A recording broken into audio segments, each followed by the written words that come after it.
GTN. There it is. There's the dance you were talking about.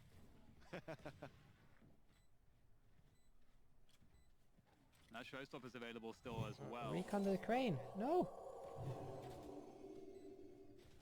This is scary stuff here for Vikings trying to press forwards through the toxic screen. There's the first battle. Six going to win it. Huge. The Zoms with the lineups ready to go. Sassy. Oh no. Both players running out of bullets. And it's going to be Sentinels that get the better of that one. 12-5 as they are yet to drop around in this half. I like the idea at least of playing inside the smoke. It's definitely a risky, maybe more risky to Sheriff right now inside that smoke at the same time too, Dan. So if he did have a classic or a frenzy, maybe doable, but also when you have to face off against tens inside that smoke, with the way that he's playing and the way that he warms up, it's going to be very difficult to try to win that upper hand. And aside from that, yeah, a little bit awkward in the end, but you're happy that you still have a sidearm versus Sassi, who had nothing left after losing all those shots. So now it's map point potentially here for, or should I say the first map potentially in the bag for Sentinels as they're leading by 7.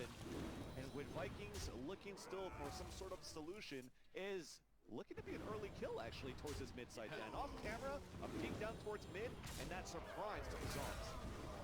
Yeah, Sadiki, super brave, going down all the way down mid there to find that one. An unusual move. I don't think that move has yet come in, which is why it likely took Sentinels off guard. And Sentinels now, they're just going to collapse on this A site, looking to contact through. Information there, the reveal. Oh. That's 2 players that they've spotted. That tells them enough, I think, at this point. Yeah. Kill on the dash. Tens goes down. That's one of the entries just gone. Oh dear. It's looking a bit scary now for Sentinels. 3v5. Don't really have position, but they have to commit to this. They don't have time to go to B. So it's all in on this A site. FRZ is here waiting at 410. Great repositioning. Such a great round so far from F. Finally go down, but done a great deal of damage. Shazam switching out for the Vandal, seeing what he can get done here. 15 seconds Let's to see go.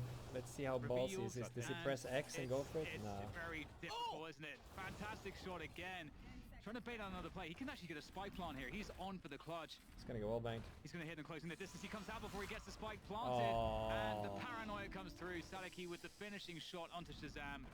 And it's one round. It's the first round for Vikings in this half. They need to get a lot more. Oh yeah, but definitely a valiant attempt there for Shazam. At that point for Sentinels, losing a player like Zom so early. I'm okay if you lose Tens or Shazam at that point, but when you lose a Viper that could pull up these walls, that could try to force the rotations, that could play mind games with your opponents, with having that agent down, Vikings... I think Vikings chose Icebox, right? I don't think Sentinels would choose Icebox, right? At the same time too.